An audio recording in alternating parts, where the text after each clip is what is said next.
todos. Desde el Frente Cívico Cinco Villas agradecemos vuestra asistencia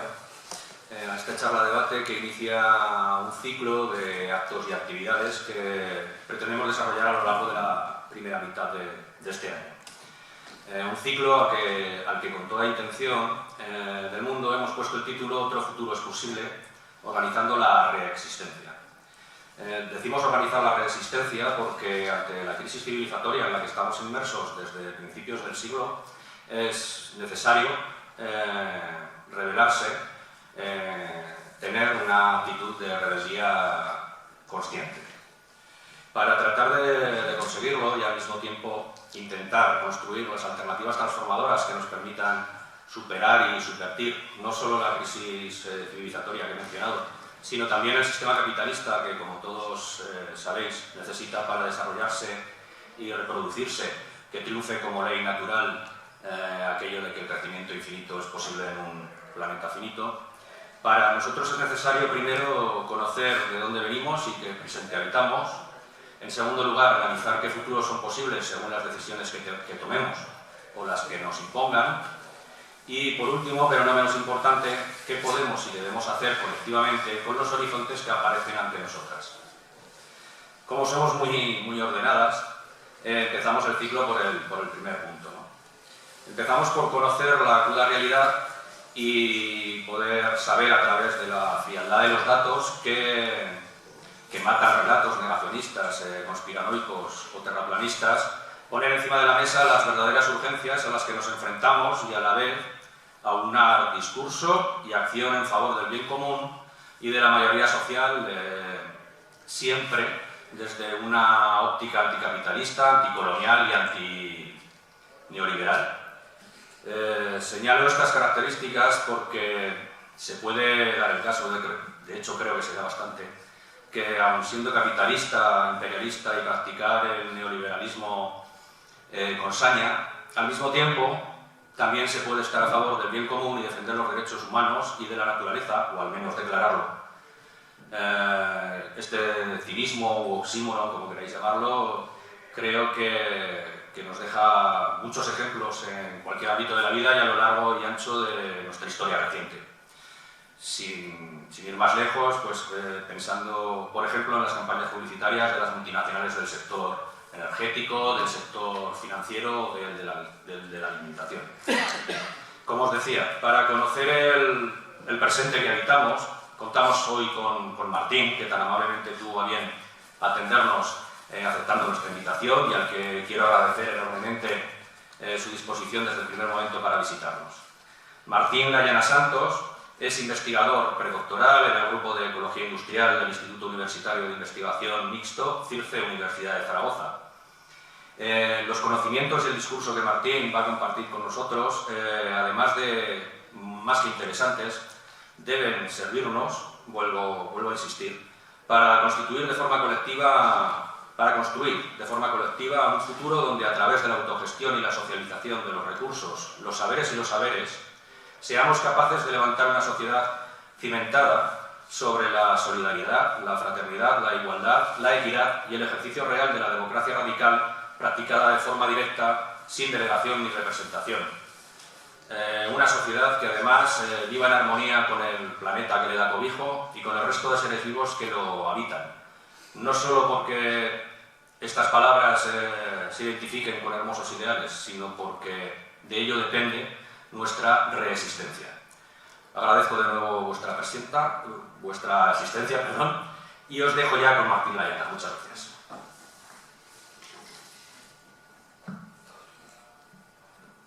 Bueno, pues muchas gracias, Tomás, muchas gracias al Frente Cívico Cinco Villas por la invitación y muchas gracias a toda la gente que habéis venido. Como decía Tomás, yo estoy ahora mismo trabajando en un centro de investigación de la Universidad de Zaragoza que trabaja específicamente sobre recursos naturales, el grupo en el que estoy. Y entonces, para esta charla voy a hacer una pequeña introducción a lo que podría denominarse genéticamente como una sobreexplotación de los recursos naturales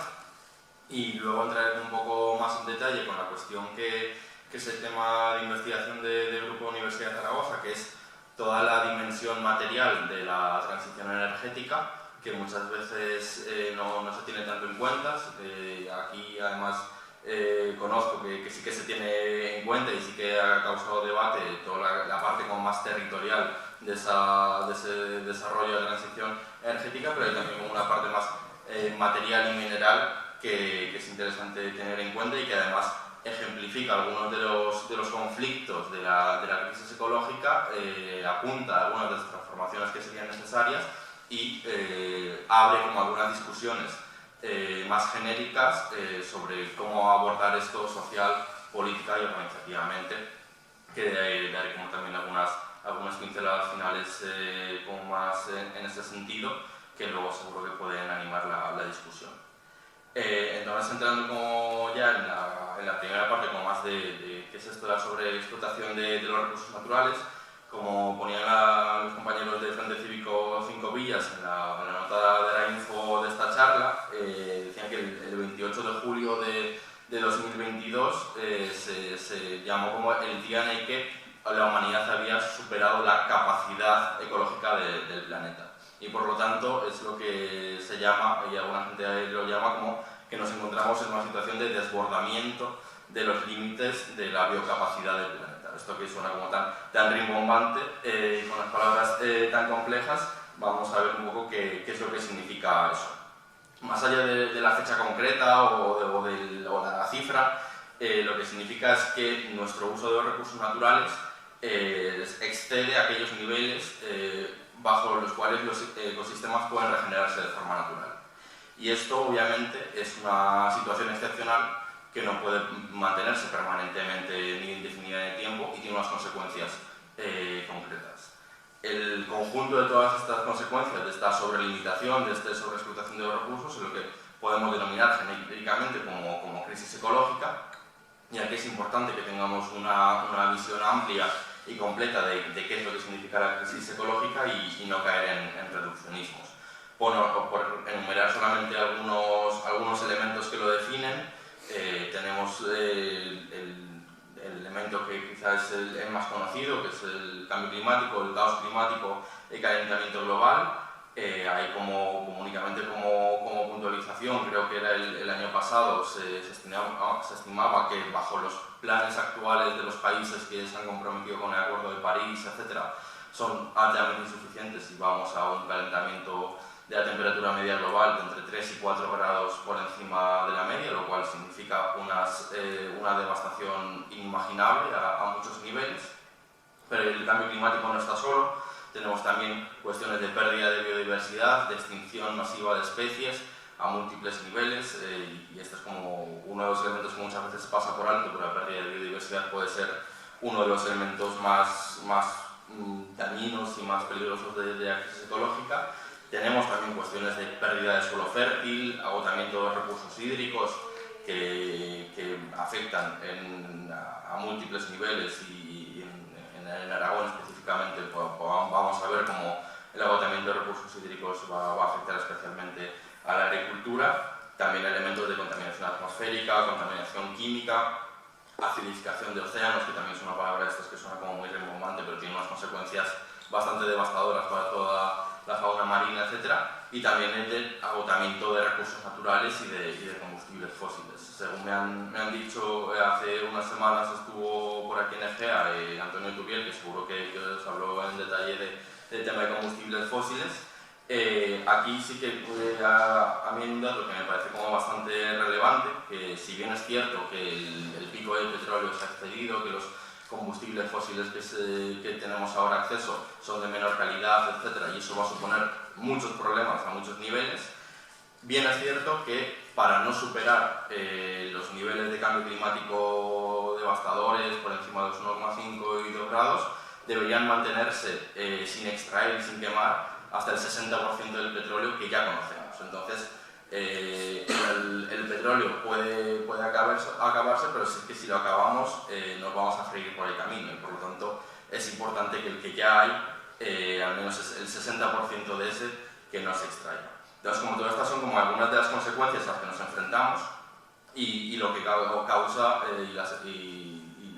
consecuencias de esto que hemos llamado como este desbordamiento de los límites del planeta. Y aquí debemos preguntarnos un poco por qué concretamente nos encontramos en esta situación, y para aproximarnos a esto es importante hacerlo de forma rigurosa en un sentido histórico, porque también es eso lo que nos permite comprender los procesos sociales y políticos que se encuentran detrás. Hay un famoso artículo de 2004 en el que se hablaba del concepto de la gran aceleración. Y este artículo, a través de una simple representación de algunas gráficas de indicadores relacionados con el desarrollo socioeconómico mundial, se mostraba cómo a partir del año 1950 crecen exponencialmente la mayoría de estos indicadores. Aquí hablamos de indicadores como el Producto Interior Bruto Mundial, como la población, como el consumo de agua, como el consumo de energía, como el consumo de fertilizantes, el uso de transportes o las emisiones de CO2. Todos estos elementos, a partir de 1950, tienen un crecimiento exponencial. Y esto se puede ver de forma bastante clara en las emisiones de CO2, que somos conscientes de que emisiones de CO2 causan el cambio climático, etc. Pero este aumento tan grande de las emisiones de CO2 no se produce como algo que ha ido pasando a lo largo de toda la historia pasada, etc., sino que es una singularidad histórica muy específica que se mide en términos de 2 o 3 generaciones. Aquí hay unos datos que cuando los miras te sorprenden, y cada vez que los vuelvo a mirar me sorprenden a mí mismo, que cuando echamos un vistazo al conjunto de las emisiones de la humanidad del pasado reciente, vemos que son datos muy aplicables a nuestra línea temporal, a los marcos mentales en los que nos movemos. Hay como desde la creación de Internet en 1991 se han producido el 48% de las emisiones de CO2 de la historia de la humanidad. Desde el mayo del 68 francés se han producido el 75% de las emisiones de CO2 del conjunto de la humanidad. Y desde el final de la Segunda Guerra Mundial, en 1945, se ha producido el 87% de las emisiones de CO2 del conjunto de la humanidad. Por lo tanto, es una cuestión históricamente específica y por lo tanto también es un poco ahí donde evaluar un poco las causas. Y por lo tanto, vemos como estas causas se encuentran, las causas de estas crisis ecológicas se encuentran muy localizadas históricamente. Y lo mismo ocurre si lo observamos viendo las diferencias entre países. Vemos cómo son los países industrializados, ricos, europeos y del norte global los que son responsables de la mayor parte de este uso de los recursos naturales, de este desbordamiento de los límites planetarios, y al mismo tiempo, en el interior de cada uno de estos países, vemos cómo se replican todas estas desigualdades. Las clases populares con menos ingresos hacen un uso de los recursos mucho menor que aquellas capas de la población mucho más ricas. Y todo esto un poco nos da un cuadro general de la situación que nos aproxima como un poco a esta cuestión. Y antes de entrar un poco más en la cuestión como de los minerales, en la transición ecológica y energética, que es un poco en lo que entraré ahora, me parece útil también introducir como otro concepto que creo que ayuda a la comprensión de esto. Se trata del concepto de la fractura metabólica, que es otra palabra maja de estas rimbombantes, que básicamente viene a decir algo parecido a lo anterior, pero de una forma un poco más acotada y por lo tanto puede ser un poco más útil. En estos términos, el metabolismo de nuestra sociedad se concibe como algo así como todos los flujos de energía, de trabajo, de recursos y de residuos que circulan a lo largo de nuestra sociedad para hacer posibles nuestros modos de vida. Y durante la inmensa mayoría de la historia de la humanidad, el metabolismo de la sociedad ha funcionado de forma más o menos integrada en los ecosistemas naturales. Obviamente con matices, pero en términos generales ha sido así. Sin embargo, Joaquín Sempere, que es un autor, describe que hay como 3 elementos en los que se produce lo que llama como una ruptura metabólica. Es decir, como 3 elementos por los que nuestro metabolismo deja de funcionar integrada en los ciclos de regeneración de la naturaleza. Y es ahí donde nos encontramos. Destaca estos 3 elementos, además los concibe como en un orden histórico. La primera fractura metabólica sería pasar de un aprovechamiento de recursos energéticos renovables a recursos energéticos fósiles. Esto se puede también historizar. Hace 150 años se empieza a aprovechar de forma masiva el carbón en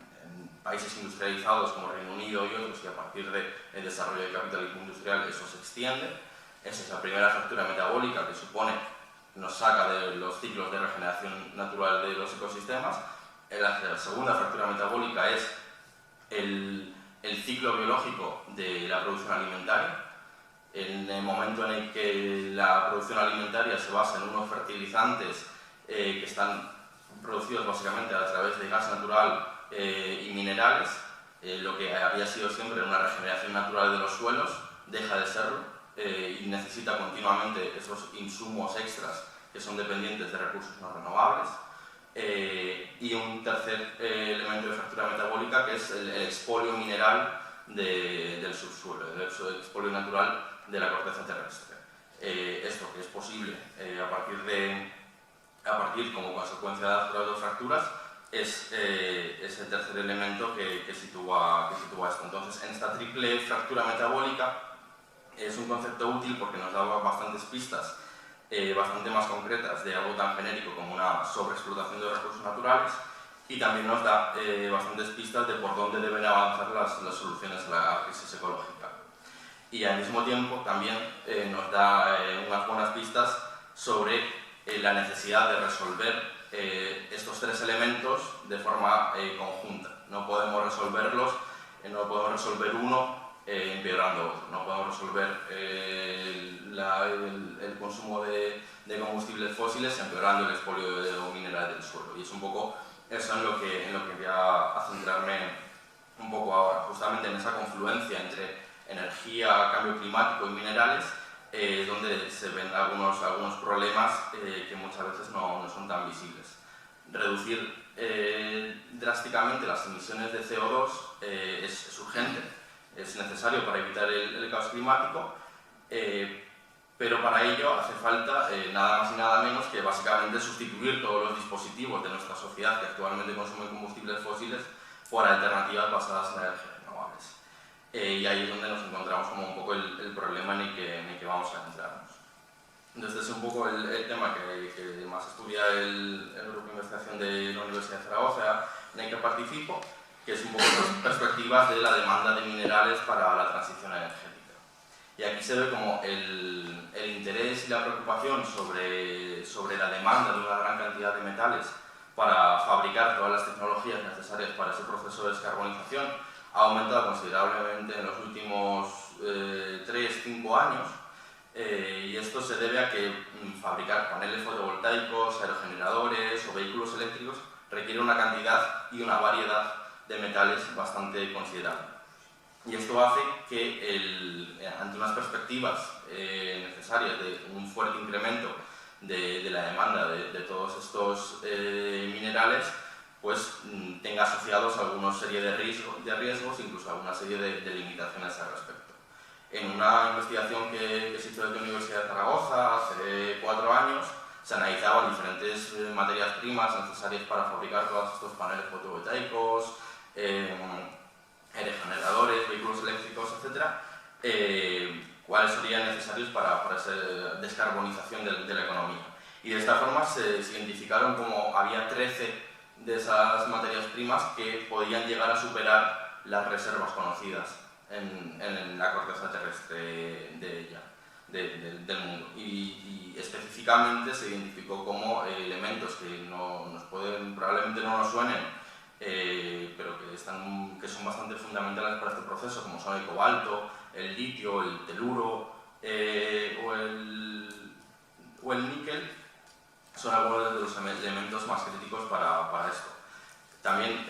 otros estudios de otras universidades también encontraron que este proceso de transición energética podría superar las reservas conocidas de nuevo de elementos como cobalto, litio, níquel, incluso también de las del indio, la plata, etc. Y en ese sentido, también, por terminar, nombrando otro estudio que apunta en las mismas características de la Agencia Internacional de Energía, decía que la transición energética multiplicaría por 6 la demanda de metales a nivel global y que para hacer esto haría falta multiplicar la extracción de algunos elementos como el litio por un nivel de multiplicarlo por 42, multiplicar el cobalto por 41, multiplicar el níquel por 52, etc. Y identificaban como algunos de estos elementos la demanda puede ser superior a la producción en un momento tan cercano como el año 2030. Entonces, todas estas aproximaciones nos dan una muestra un poco de la preocupación que hay en torno a este tema y cómo merece tomarse en serio la dimensión mineral de la transición ecológica y justamente buscar las formas de superar estos cuellos de botella. Por añadir como algunos riesgos y limitaciones de este problema, muchas veces este problema se presenta desde algunas esferas como algo que es fácilmente de resolver a partir de una mayor inversión en más explotaciones mineras o a partir de desarrollos tecnológicos. Sin embargo, hay algunos elementos que nos hacen complejizar un poco más este análisis y ver si es posible solucionarlo de forma tan fácil. Es cierto que las reservas minerales de estos elementos pueden no ser la mejor referencia, porque hay veces que nuestro conocimiento de la corteza terrestre es limitado y puede haber cambios, pero sí que tenemos la certeza de que los yacimientos en general de estos minerales no son ilimitados en la corteza terrestre. Y al mismo tiempo tenemos la certeza de que todos estos elementos, cuando se empiezan a extraer aquellas minas que se presentan que son las mejores, que el mineral está más concentrado, que hay mayor cantidad, etc. Entonces, cuando aumenta esa extracción, las mejores minas se van acabando y hay que pasar a las que son un poco peores. Y hay que pasar a las que la cantidad de tierra que hay que mover por la cantidad de mineral que obtienes es cada vez menor. Entonces, esto es lo que en esos términos se llama como la ley mineral, y la reducción de la ley mineral y por lo tanto la reducción de la concentración de esos yacimientos es un motivo de preocupación. Por ejemplo, en la extracción de cobre en Chile, que es uno de los mayores productores de cobre, la concentración del mineral ha descendido un 30% en los últimos 15 años.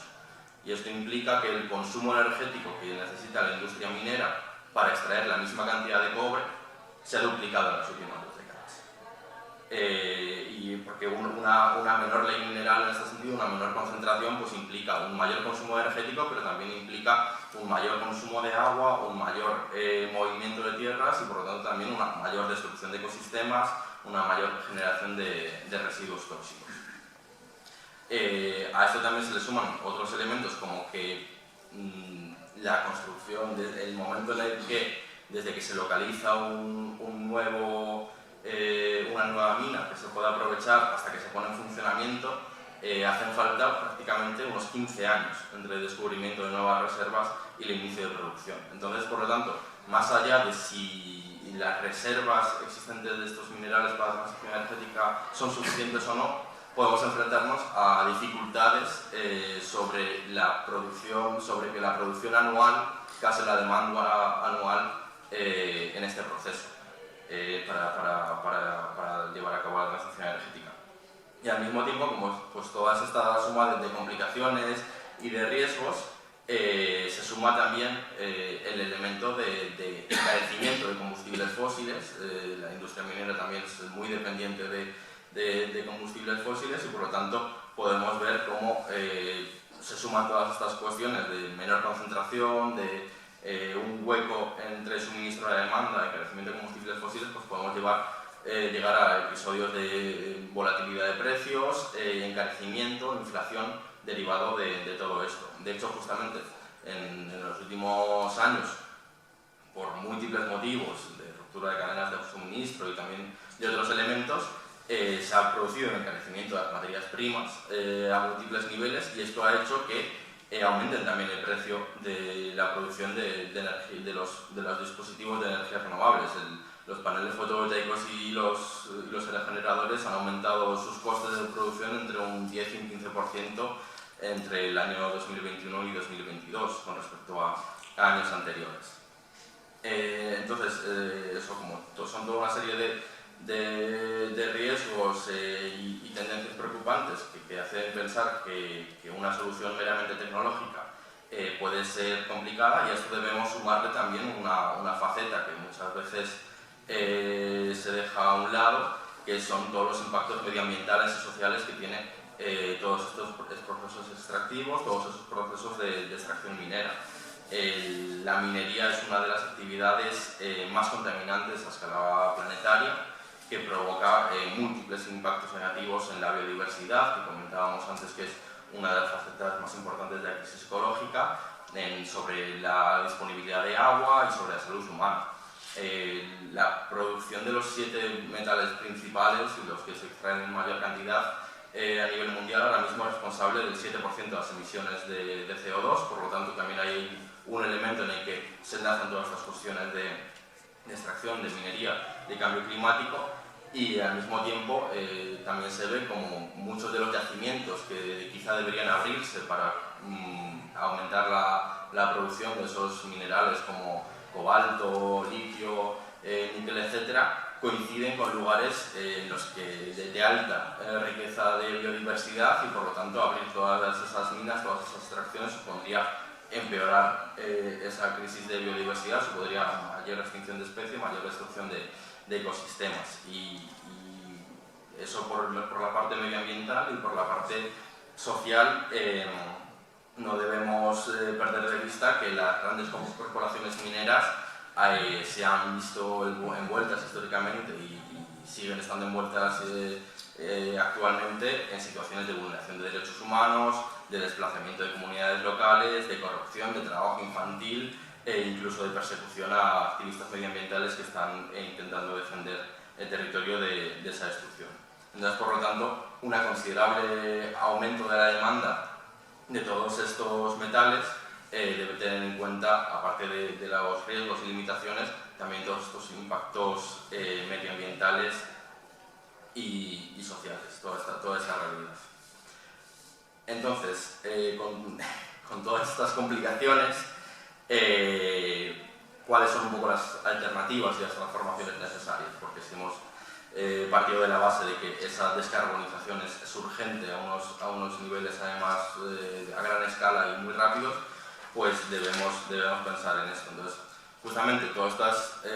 riesgos, limitaciones y tendencias preocupantes no deben llevarnos a pensar que es imposible la transición energética, que es imposible una descarbonización de la economía, pero tampoco deben llevarnos a pensar que podemos asumir que todos estos problemas se resolverán meramente por innovaciones tecnológicas o gracias a señales del mercado que lo resolverán un poco por su cuenta. Y fundamentalmente aquí, en cuanto a alternativas de transformaciones necesarias, podemos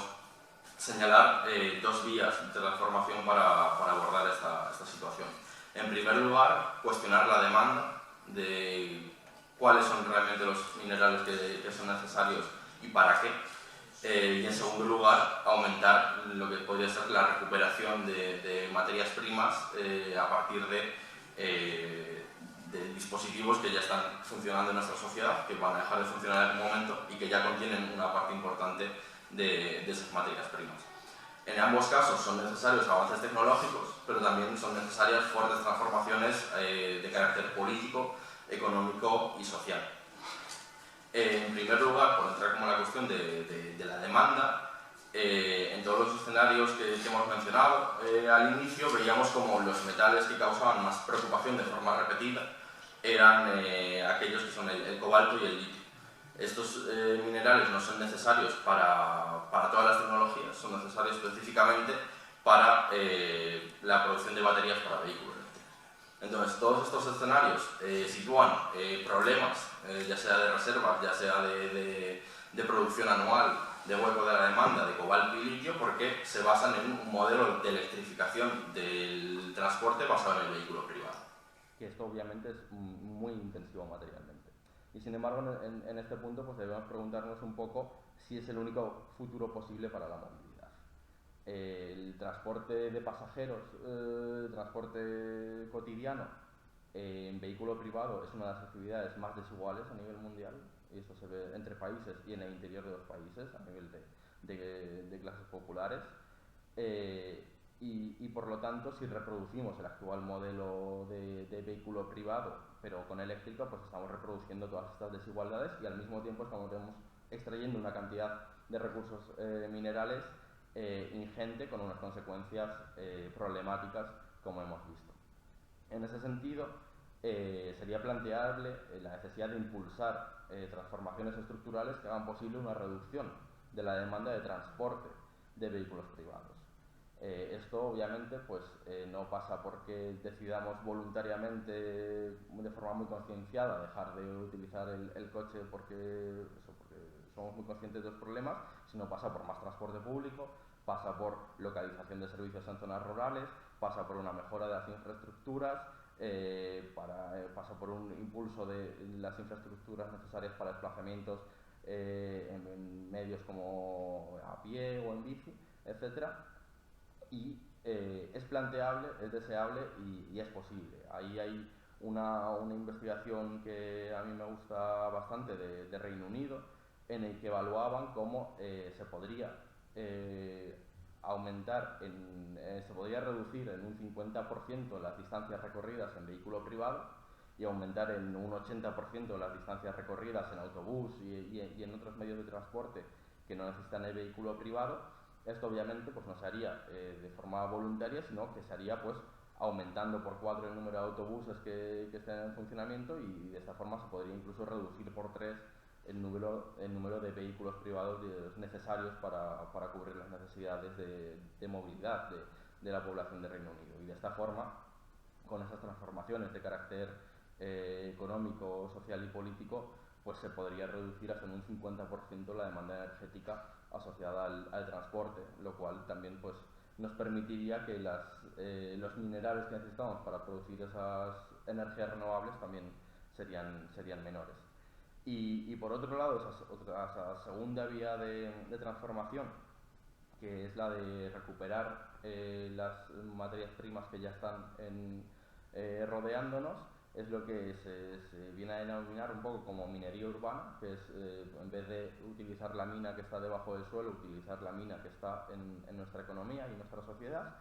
que básicamente es a partir de todos los principalmente residuos tecnológicos que estamos produciendo actualmente, aprovechar esos elementos que están ahí presentes. Actualmente muchos de los residuos tecnológicos que actualmente dejan de funcionar, los materiales que están contenidos en ellos se pierden en la chatarra y no se aprovechan, no se les da una segunda vida y se vuelve a ir a la mina, a la extracción primaria para volver a ello. Ahí hace un par de años participé en un estudio que se hizo de Ecologistas en Acción, que justamente se planteaba un poco cuáles serían las posibilidades de recuperación de materiales que son necesarios para la transición energética a partir de minería urbana, y estimábamos un poco la cantidad de minerales que son necesarios para los escenarios de transición oficiales actualmente, a nivel ministerial, etc. Y por otro lado, la cantidad de minerales que están actualmente presentes en elementos como los vehículos, las baterías o los aparatos eléctricos y electrónicos que llegan a su fin de la vida útil. Y de esa forma encontrábamos cómo a partir de esos residuos y el aprovechamiento de esos residuos se podría cubrir el conjunto de la demanda asociada a la transición energética de metales como el oro y el cobre, entre un 30 y un 60% la demanda de metales como el níquel, el neodimio y el disprosio, que son nombres también muy raros, pero que se utilizan para las tecnologías eólicas, y entre un 10% la demanda de metales como el indio, el litio, el cobalto y la plata. Es decir, que si durante las próximas décadas todos estos residuos que sabemos que se van a producir fueran aprovechados como una fuente de minerales, podríamos reducir considerablemente la nueva extracción y por lo tanto los impactos de esa nueva extracción de minerales para llevar a cabo esta transición. Sin embargo, esto no se va a hacer de forma espontánea y actualmente hay hay muchos obstáculos que están dificultando que se haga un reciclaje de metales de forma efectiva, y haría falta transformaciones de nuevo de carácter social, político y transformador, como una política industrial activa que impulse todo este proceso de minería urbana. Porque ahí sí que nos encontramos que mientras el reciclaje de metales esté en manos del mercado, su desarrollo dependerá únicamente de los beneficios disponibles para el dueño de la industria. Y esto es una conclusión que es preocupante en el momento en el que esto está penalizando muchas veces algunos procesos y algunos avances que son positivos, que serían positivos en términos de pensar la transición energética a nivel de sociedad, porque vemos cómo las técnicas de recuperación de metales a partir de residuos que son más efectivas son aquellas que necesitan una mayor cantidad de trabajo, necesitan una mayor cantidad de gente desmontando piezas para poder separar las diferentes partes de los residuos y así hacer una mejor recuperación de esos metales. Sin embargo, eso ahora mismo no se está llevando a cabo, y lo que se hace es que cuando un coche llega al final de su vida útil, se separan 4 cosas y luego se tritura absolutamente, y en ese triturado pues se pierden una gran cantidad de metales que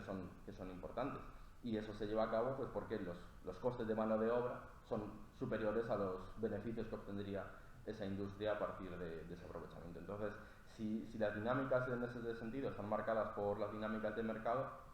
pues nos estamos perdiendo una serie de confluencias positivas, de creación de puestos de trabajo y mayor recuperación de materiales, y por lo tanto una menor impacto en la extracción, etcétera, que se está perdiendo por esos motivos. Y esto nos lleva, un poco para ir concluyendo ya, como a una interesante agenda común de luchas que es interesante pensar para lo que sería necesario para impulsar las transiciones necesarias. En este sentido concreto de la demanda de materiales para la transición energética, vemos cómo esto está marcado, por un lado, por los caminos de transición que se elijan, es decir, si elegimos una transición basada en vehículo eléctrico o una transición basada en más transporte público, etcétera, estará también determinada por cuestiones como la fuerza con la que se implementen políticas industriales que permitan una recuperación de materiales a partir de residuos, y también los impactos de la minería estarán determinados por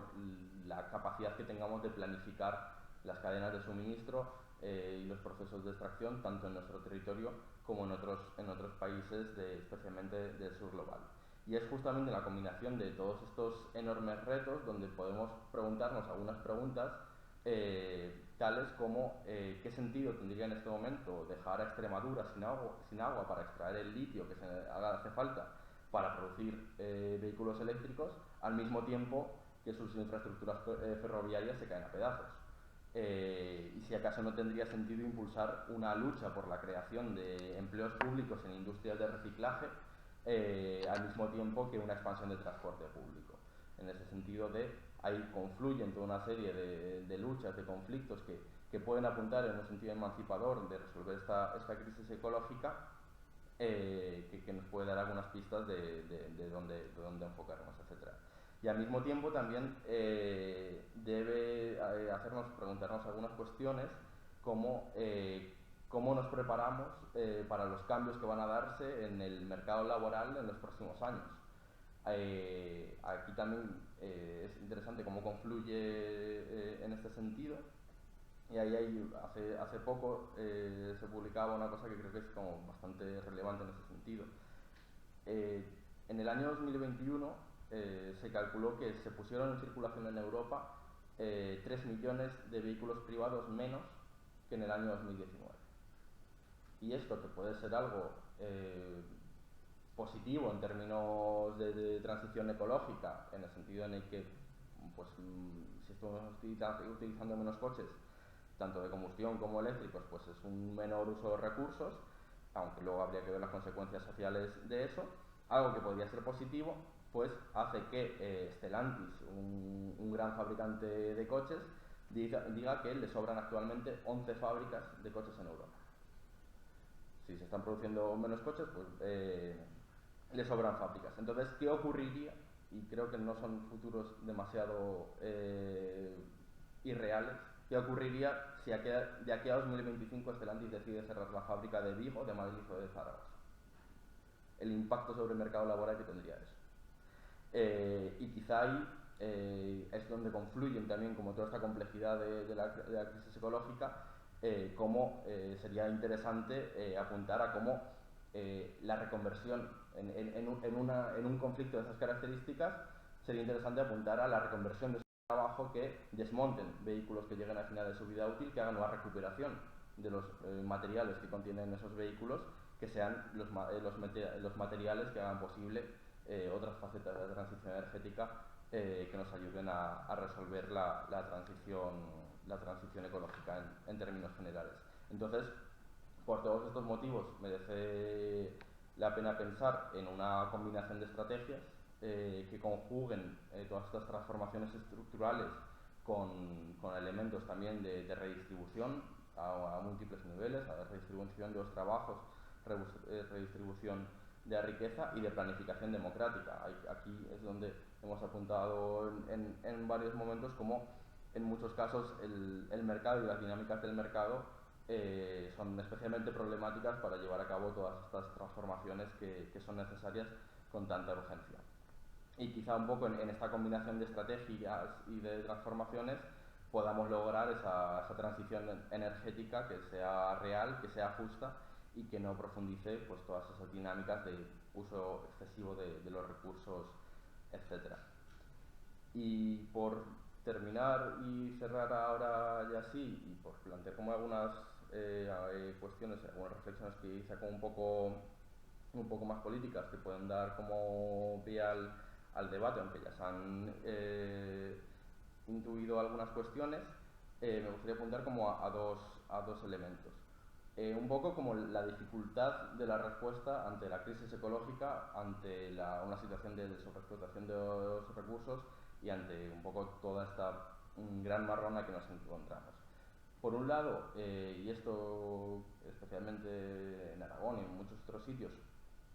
se muestra cómo hay un elemento que dificulta esta respuesta, que es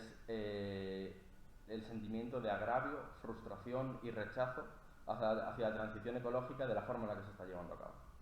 En el momento en el que se lleva a cabo un modelo de transición energética, de desarrollo de renovables, que no es en absoluto respetuoso con el territorio, que no es en absoluto que favorece unas dinámicas de desarrollo económico, territorial, de los lugares en los que se lleva a cabo, pues obviamente es lógico que se genere pues, un cierto agravio, frustración y rechazo a eso, que es una consecuencia lógica, pero que al mismo tiempo no nos podemos permitir porque somos conscientes del problema que nos enfrentamos y somos conscientes de que hacen falta esas transformaciones en un sentido probablemente diferente al que se están planteando, pero hacen falta transformaciones muy grandes. En segundo lugar, otro elemento que dificulta la respuesta es la aparente incapacidad que hay para la planificación y la inversión pública en este momento. Y aquí bueno, podría entrar en muchas cuestiones y cuánto es de estructural y cuánto de no, pero vemos cómo en el momento en el que se deja llevar a cabo todas las transformaciones de la transición ecológica a grandes empresas y a manos del mercado, pues obviamente lo hace de la forma más desigual, de la forma más con mayor explotación laboral, con mayor expolio de los territorios, con mayor extractivismo de recursos, etc. Y por lo tanto esa incapacidad que se muestra de planificación y de inversión pública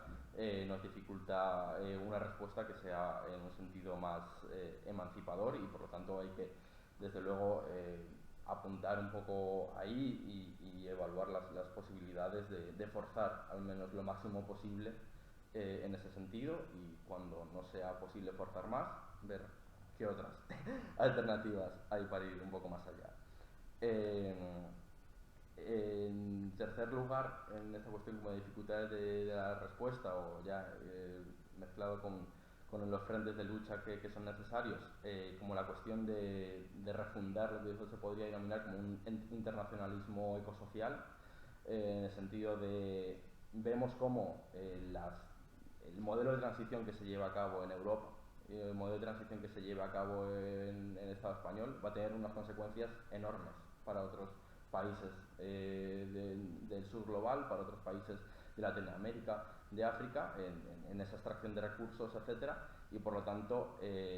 pues cuestiones eso, como qué modelo de movilidad queremos para la transición ecológica en el Estado español, pues tendrá consecuencias muy graves y bastante visibles sobre comunidades en Chile, comunidades en Congo y otros lugares. Entonces, como esa necesidad de refundar un internacionalismo ecosocialista. Y ya para terminar, como algunas cuestiones de frentes de lucha que también hemos mencionado antes, como esa necesidad de abordar la crisis ecológica en su conjunto. No es solamente una cuestión climática, no es solamente una cuestión energética, como hemos visto, tiene también como una dimensión material, aparte de todas las dimensiones sociales y de desigualdades. Hay que abordarlo todo en su conjunto. Esa necesidad de cuestionar la propiedad, cuestionar el mercado y evaluar las posibilidades de qué forma podemos cuestionar eso y de qué forma podemos llevar a cabo todas las transformaciones de una forma no regida por el beneficio.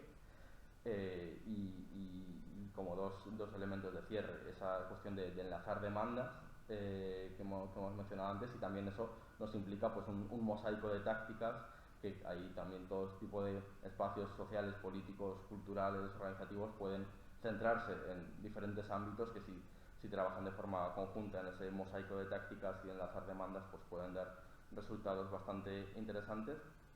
Y por último, y para cerrar ya, como esa necesidad de intervenir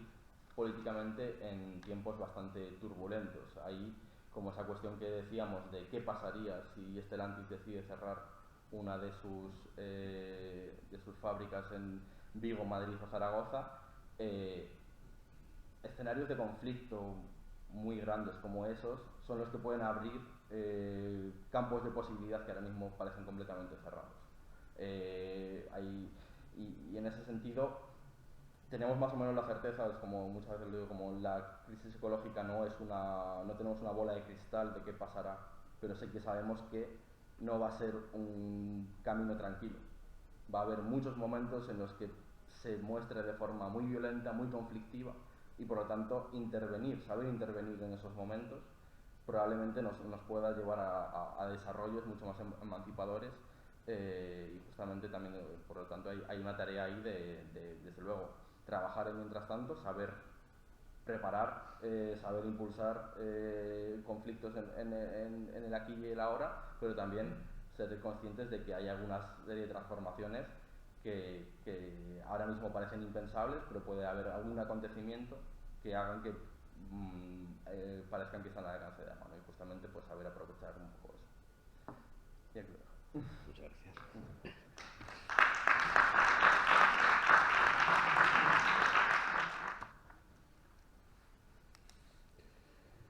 A mí me gustaría decir que en toda la intervención sobrevuela claramente un asunto, que es el problema es el modelo, y la solución es, o sea, buscarle soluciones al modelo es complejo, al modelo hay que transformarlo, hay que cambiarlo, y la pregunta es cómo nos vamos, qué pasos vamos dando, qué pasitos podemos ir dando para intentar llegar al punto de tener capacidad de provocar el cambio. Y pienso que tenemos que empezar por descomplejitarnos, no solo nosotros, sino también la sociedad, porque es muy, muy compleja, estamos muy interconectados unos con otros, entre países, entre sociedades, y nada, es eso, o sea, es decir, o cambiamos de modelo o lo tenemos crudo. No sé, por lanzar cosas. ¿Qué te parece? Sí, bueno, sencillo. No, o sea, obviamente, o sea, hay como hay una cuestión estructural que es innegable. O sea, hay totalmente de acuerdo que no hay solución posible a no ser que se cuestionen elementos que definen el modelo económico y social actual y por lo tanto la gran pregunta es un poco esa, que es también una vieja pregunta que nos lleva acompañando como mínimo 200 años, Sí. con diferentes resultados. Entonces también justamente es un poco eso, o sea, como la crisis ecológica no es, o sea, es un elemento novedoso en ese sentido, pero no es como una cuestión que pueda abordarse de forma aislada, ¿sabes? Como a veces lo comento un poco como la crisis ecológica es la niebla que lo empapa todo el campo de pues ya todas las desigualdades que había en la sociedad, de situaciones de todo tipo de injusticia que ya estaban presentes. Esto añade una nueva capa de complejidad, añade una nueva capa de urgencia. Hay un elemento que sí que es más o menos novedoso de si ya podíamos estar convencidas antes de que hace falta transformar de arriba abajo la sociedad, ahora es que sabemos que o lo hacemos en unos márgenes temporales de décadas, Sí, sí. o las consecuencias serán devastadoras. Y entonces también justamente se trata de ser capaces de relacionarse políticamente con ese nuevo escenario que añade nuevas capas de complejidad, que también la crisis ecológica muchas veces se plantea como lo que tiene que ver únicamente con recursos naturales, etcétera, pero no se puede pensar como algo aislado. O sea, no hay como una cosa que sea la sociedad y otra cosa que sea la naturaleza. Y la forma en la que se expresa la crisis ecológica muchas veces no tiene una apariencia puramente ambiental. Episodios como los de la inflación que hemos visto durante el último año pueden interpretarse también como una faceta, una expresión de la crisis ecológica, en el sentido en el que, al menos en Europa, la inflación ha estado causada principalmente por el lado del suministro de materias primas, de combustibles, y esa situación, que tiene muchas otras causas, también tiene una faceta ecológica, también como toda una serie de elementos. Entonces, justamente en todos esos conflictos que se van a dar, creo que lo que toca es estar presentes en ellos, saber darle como la salida lo más emancipadora posible, y en la suma de experiencias, con esos tiempos turbulentos en los que puede haber grandes acontecimientos que cambien radicalmente el curso, o al menos el campo de posibilidad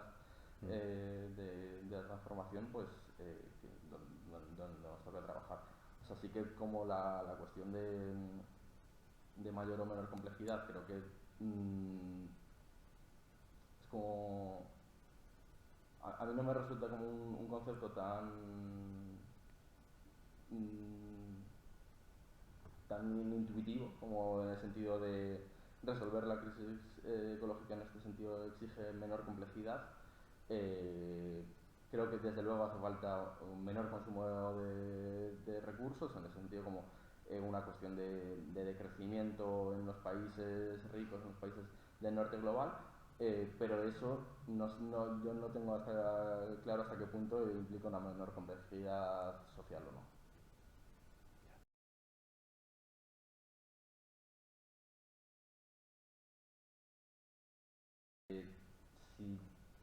Si concibes, o sea, si tienes como una concepción de que no hay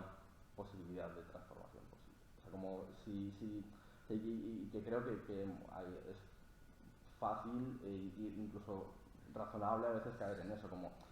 si no hemos conseguido cambiar la sociedad en los últimos 100 años y ahora tenemos esto por delante, ¿cómo lo vamos a conseguir? Yo lo sobrellevo porque pienso que sí que es posible transformaciones a una escala estructural muy grande, incluso en unos tiempos muy escasos, y ahí como creo que además es como hay precedentes históricos en los que o sea, como hay un concepto que a mí me resulta como bastante útil justamente para eso, para sobrellevarlo, que es como muchas veces se presenta el tiempo histórico como algo lineal, como algo continuo, como algo de los avances en la sociedad, es como uno detrás de otro, poquito a poco, y así poquito a poco se consigue algo más fuerte. Y eso, y hay diferentes tradiciones políticas que lo cuestionan y que dicen que el tiempo histórico no es lineal, no es homogéneo, que es discontinuo, que hay momentos en los que hay acelerones, hay frenazos, hay giros bruscos, hay bifurcaciones, y justamente como nos vamos a enfrentar a toda una situación en la que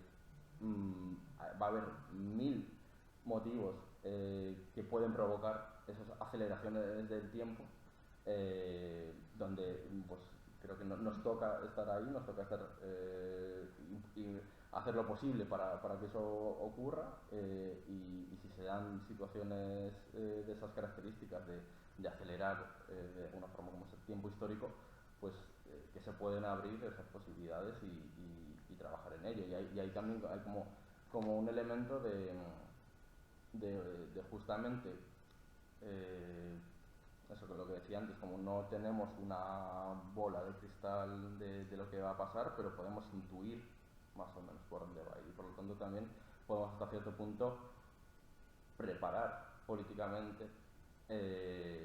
dónde trabajar, dónde intervenir. Y elementos como sabemos que la sequía en la península ibérica va a ser una realidad de aquí a 15 años. Y por lo tanto, que la agricultura en muchos lugares, que ahora mismo se basa en una gran cantidad de recursos hídricos, va a ser un problema. Podemos anticipar eso y tener un tejido comunitario y colectivo fuerte en esos lugares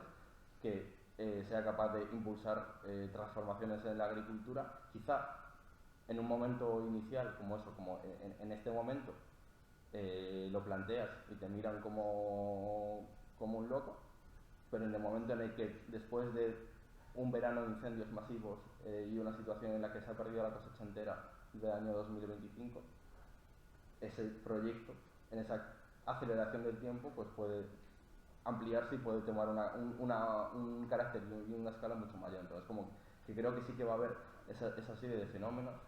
en los que va a ser posible esa serie de transformaciones con mucha más escala, y por lo tanto eso es lo que nos debe dar esperanza, y como mínimo lo intentaremos por el camino, y si ya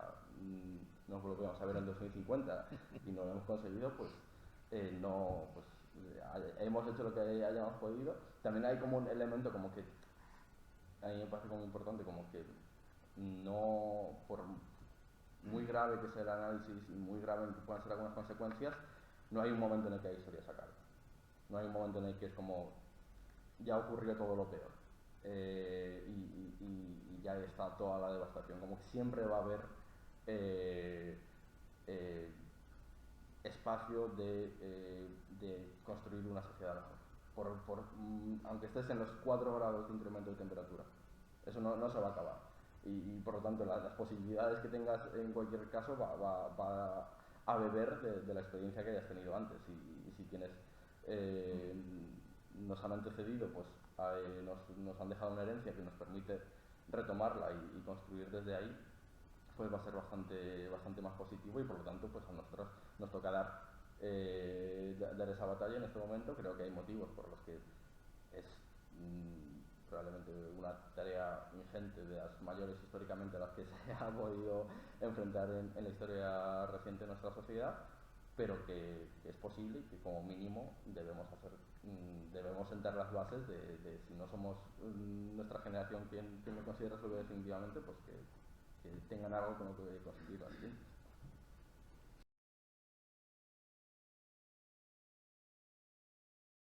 Yo no creo que lo debamos pensar así, o sea, no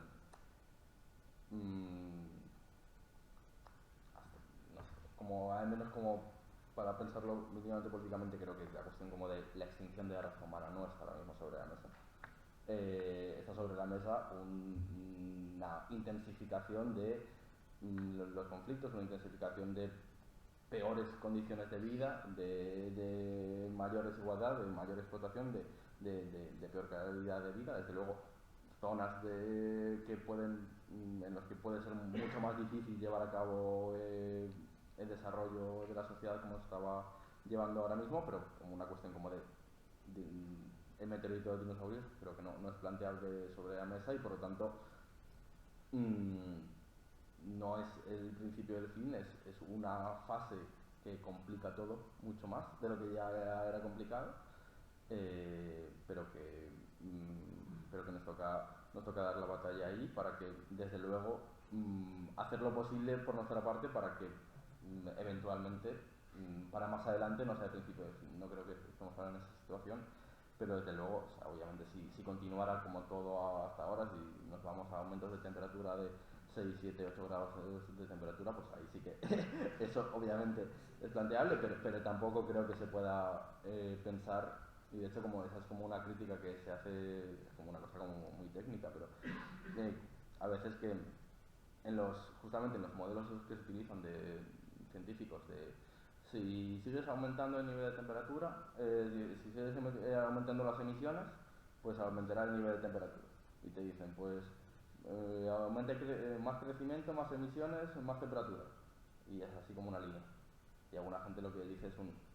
¿pero tú te crees que tu economía mundial va a estar funcionando igual con 2-3 grados centígrados? O sea, hay un momento en el que se rompe.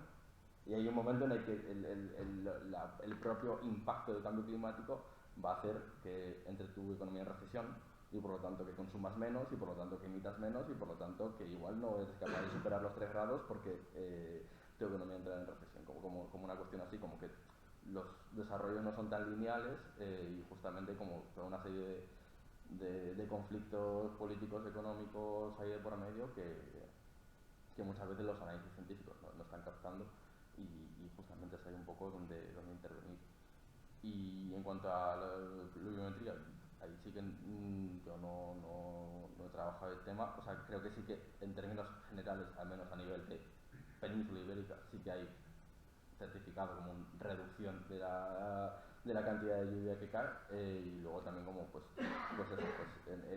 en las múltiples expresiones del cambio climático, igual que ocurre con las heladas, las nevadas, que ocurren menos a nivel general, eso no quiere decir que ya no vayan a ocurrir, sino que ocurren de una forma mucho más brusca, mucho más aleatoria, mucho más caótica, y eso hace pues justamente eso, que si antes en un territorio pues llovía normalmente distribuido a lo largo del año, el suelo es capaz de absorberlo, luego te pasas 6 meses sin lluvias, el suelo está sequísimo, te cae una lluvia torrencial y el suelo no es capaz de absorberlo, te arrasa todo, etcétera. Como es un poco el serie de...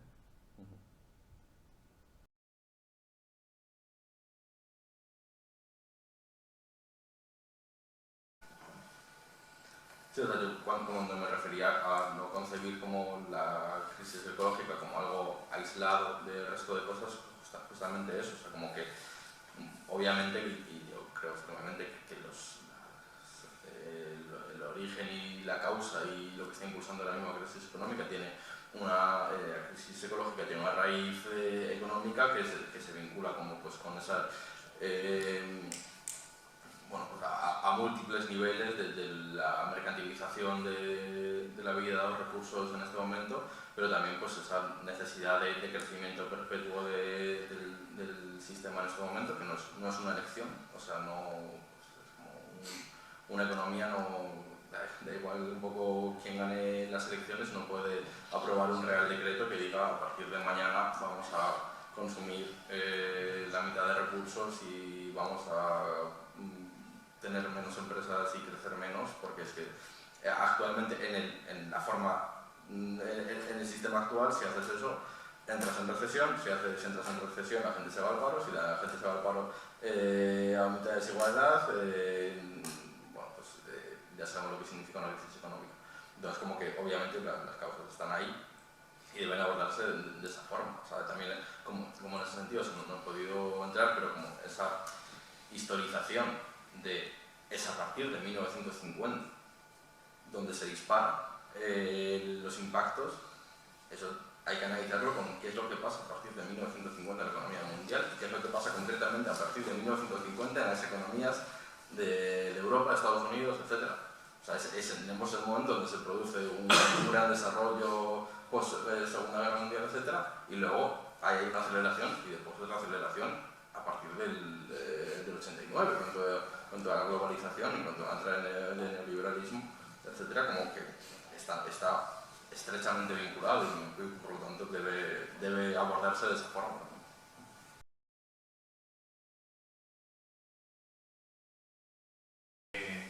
Entiendo que tu equipo recibe dinero público para realizar estos estudios y obtener esta información. ¿Con qué fin? Después hay un ente político que os diga, pues a ver estos datos, pues mira, igual cuando cierran la fábrica sí que nos interesa hacer esa reconversión,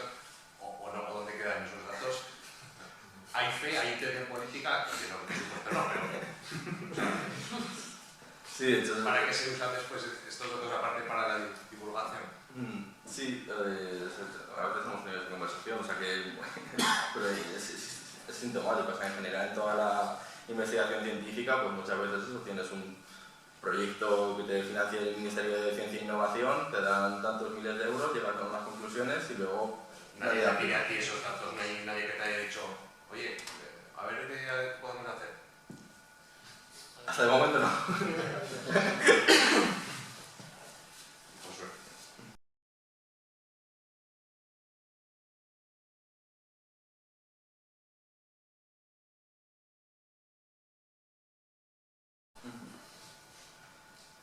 O sea, yo le pongo bastante confianza.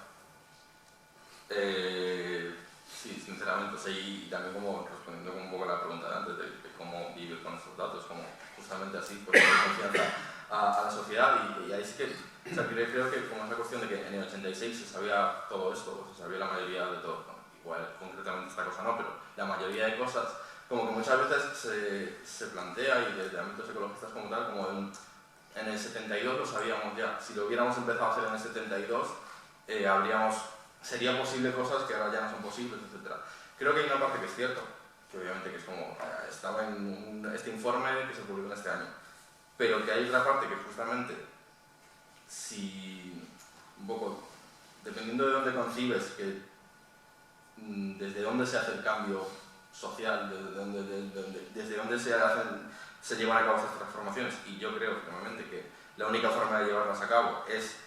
desde la organización social a un nivel masivo, da igual hasta cierto punto que se supiera en el 86, que se supiera en el 72. Hasta el momento en el que no hay como una conciencia masiva a un nivel muy grande de cuál es el problema, no entra sobre la mesa la capacidad de empezar a abordar las soluciones. Y creo que, puede ser como una percepción muy personal, pero creo que actualmente sí que nos estamos empezando a aproximar el momento en el que empieza a haber una conciencia masiva del problema. Eso no es suficiente. Y creo que son como tres pantallas de un videojuego. Hace falta una conciencia masiva del problema, hace falta una conciencia masiva de a qué se parecen las soluciones y hace falta una conciencia masiva de quién lleva a cabo la solución. Pero haber pasado esta primera pantalla no es baladí.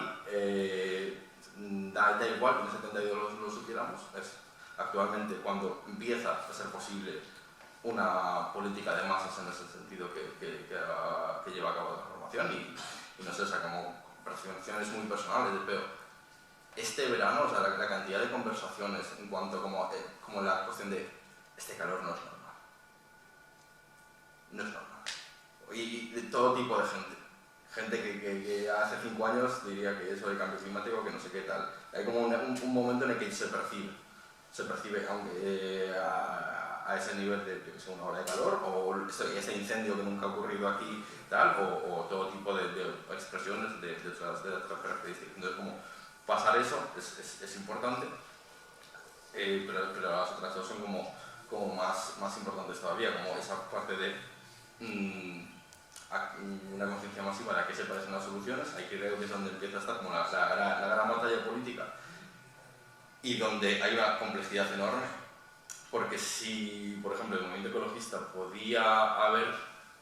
recorrido los años 70, los años 80, los años 90, siendo la persona que tenía la razón, diciendo el cambio climático es un problema, y la otra gente decía no, y dices sí,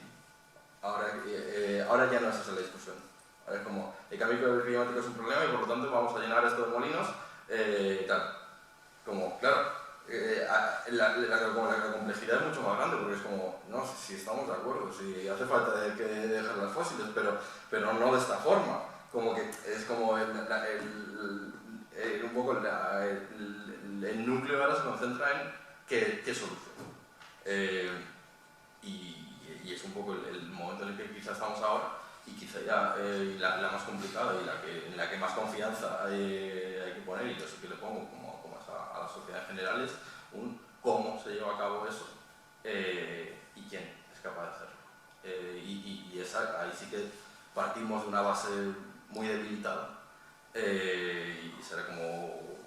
bastante complicado pasar esa pantalla de videojuego, pero creo que es posible y que hay que hacerlo. O sea, hay como una anécdota que a mí sí que me llama la atención, que nos demuestra un poco lo debilitada que está la sociedad para afrontar eso, que es en las elecciones de hace 5 años de Reino Unido,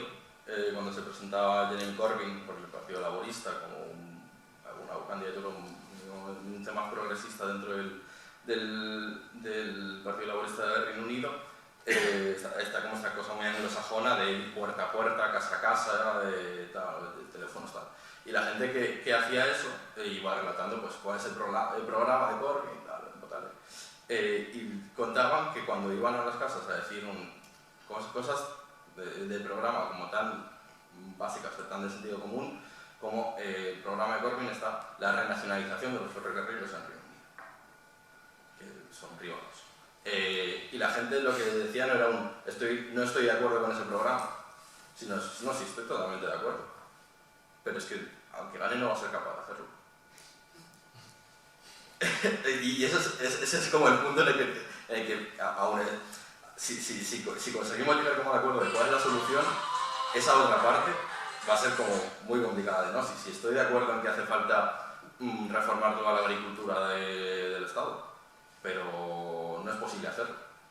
Entonces, como esa va a ser muy complicada de pasar, creo que es posible, pero bueno.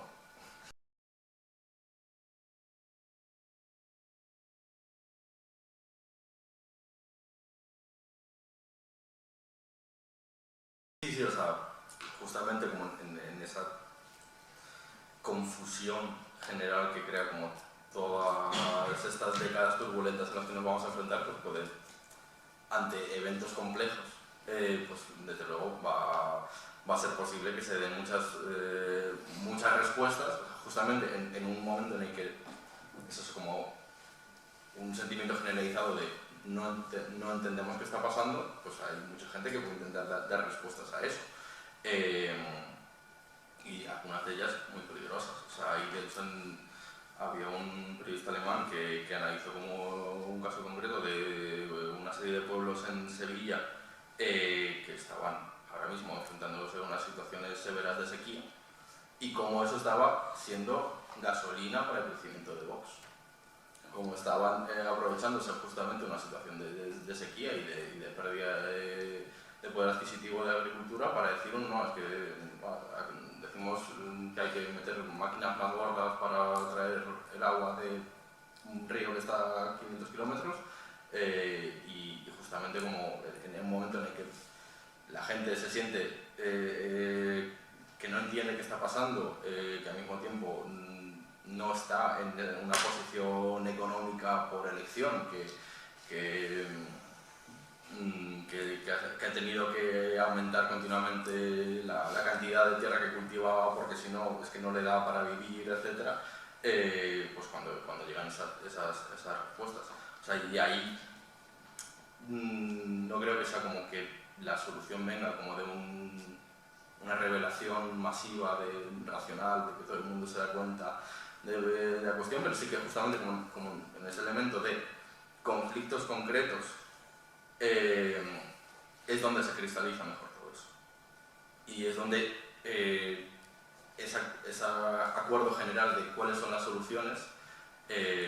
puede tomar una característica masiva. O sea, y ahí pues, y esa cuestión que decía antes de los tiempos y de eventos y de giros bruscos, etcétera, yo qué sé, como cuestiones que no son radicalmente impensables de una situación de, yo qué sé, de un encarecimiento tan gordo de los combustibles fósiles que hay un montón de gente que dice que directamente ya no puede coger coche.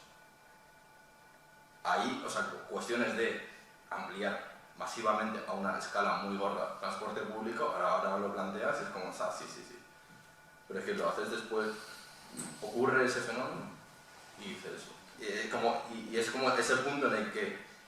las transformaciones radicales de la sociedad, que ahora mismo las podemos estar enunciando y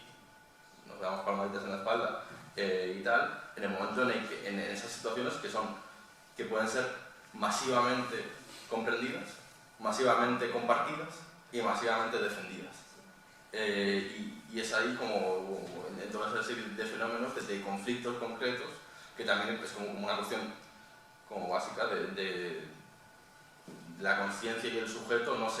se crea racionalmente, se crea inserta en procesos de lucha, inserta en procesos de conflicto. Y por lo tanto es un poco ahí donde acompañar eso y donde estar incidiendo.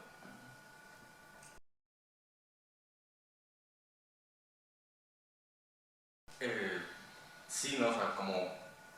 obviamente dentro del mundo de la ciencia también hay como una disparidad muy grande y de hecho las posiciones mayoritarias, no sé si en todos los campos, pero al menos en los campos tecnológicos es una confianza muy grande en todo lo que tiene que ver, o sea, con las soluciones tecnológicas. Ahí no sé si fue Biden, Trump o qué presidente de Estados Unidos que presentó como un informe de algo así que era como el 50% de las tecnologías que necesitamos para resolver la crisis climática ahora mismo no existen, pero existirán y contamos con que existan. Ahora mismo no funciona, pero no nos vamos a preocupar por eso porque llegarán. Y que hay una parte que es como, obviamente no puedes pensar que de aquí a 2050 no va a haber ningún cambio, pero hay como un principio de prudencia de, bueno, con lo que ya sabemos que funciona, igual nos ceñimos a eso inicialmente y tal, pero sí que esa disparidad sí que está bastante presente y también tiene como causas y consecuencias muy banales o muy estructurales de quién está recibiendo la financiación, para qué se está, quiénes son los grupos que pueden dedicarse a plena jornada a estar continuamente haciendo esto, y ahí pues además en el campo tecnológico hay una relación con la empresa muy grande, etcétera. Entonces como también los marcos de investigación pues se ven un poco condicionados. Entonces ahí sí que pues es como complejo dar una imagen del mundo académico como uniforme, porque no existe dentro. Entonces como que los mismos debates que están dentro parece que se trasladan fuera, etcétera. No sé ahora mismo cuál es la solución, o sea, sí que creo que ahí sí que hay como una labor quizá pues justamente desde las organizaciones más sociales, políticas que se aproximan a estas cuestiones, como elegir adecuadamente cuáles son las referencias y a partir de eso traducir o aplicar o integrar en análisis y diagnóstico referencias que pueden ser académicas, pero que son un poco las más encaminadas a las soluciones más realistas en este momento. O sea, ahí también como que creo que hay como una cuestión que a veces se cae específicamente como en el debate sobre energía y tal, que muchas veces se le da, a ver, ¿cómo decir esto? Se le da como un excesivo peso a lo que sea posible energéticamente o no, en el sentido de, perdón, porque es muy lejos, como que lo energético va a determinar lo social, en el sentido de si no vamos a disponer de tanta energía, eso va a tener estas consecuencias sociales. Ahí por un lado hay como una cuestión también como de dudas a cierto punto de pues los límites minerales, esta nueva cosa, el pico de petróleo está por ahí, qué puedes hacer con renovables y qué no. Hay limitaciones, pero también tampoco hay certezas en cuanto a esas limitaciones. Y justamente un sistema social y económico que ha sido especialmente habilidoso para escaparse de sus contradicciones, no deberíamos dar por hecho que esta es la contradicción definitiva, como el límite de precipicio de que ya no puede escapar. Que creo que a veces se le da un excesivo peso como eso, como decir esto es un límite físico, un límite termodinámico, un límite biofísico, de aquí ya no puede escapar. Ojo, porque obviamente si escapa, pues será, como siempre, aumentando la explotación, aumentando la desigualdad, aumentando el expolio, aumentando la destrucción por el camino, pero que puede llegar a escaparse. Es planteable y por lo tanto también como hay unas cuestiones como de eso, como de cuáles son los límites energéticos actualmente, como van a venir dados. O sea, a mí me parece como problemático como esa concepción de el decrecimiento es un hecho. Porque desde luego eso, si fuera real en términos generales, la forma en la que se distribuya eso es terriblemente problemática. Y por lo tanto, como que no confiar a la termodinámica lo que nos corresponde como tareas sociales y políticas. Y por otro lado, como que hay muchos motivos para las transformaciones radicales que no están puramente marcados por esos límites planetarios, o sea, como cuestiones de la distribución del uso de los recursos a nivel entre países, a nivel de dinámicas coloniales, etcétera, como ya nos puede llevar a decir, bueno, es que hay que reducir el consumo de recursos aquí para que en otro lugar puedan aumentarlos, no porque haya un límite termodinámico que nos lo fija, sino porque esto es social y político. Como la técnica va a agotar lo social, y creo que es un poco, sin ser analfabetos en ese sentido, creo que el meollo del asunto está un poco en ese lado.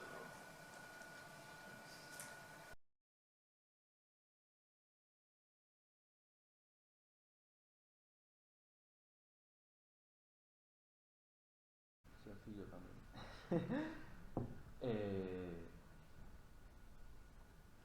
No sé, o sea, yo creo, o sea, en ese sentido, como lo que decían es como de un mosaico de tácticas, no creo que haya como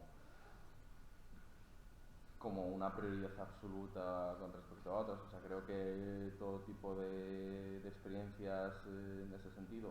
van a aportar, y que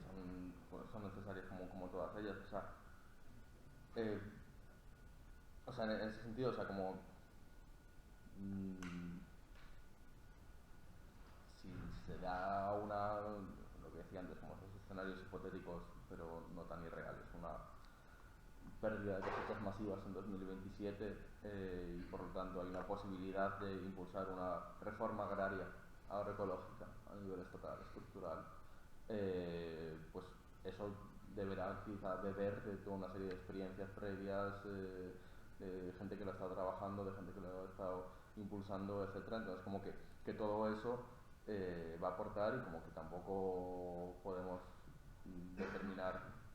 quién lo está haciendo bien, quién lo está haciendo mal. Hay como hay un compañero que decía a veces que quizás muchas veces nos enfrascamos demasiado como en debates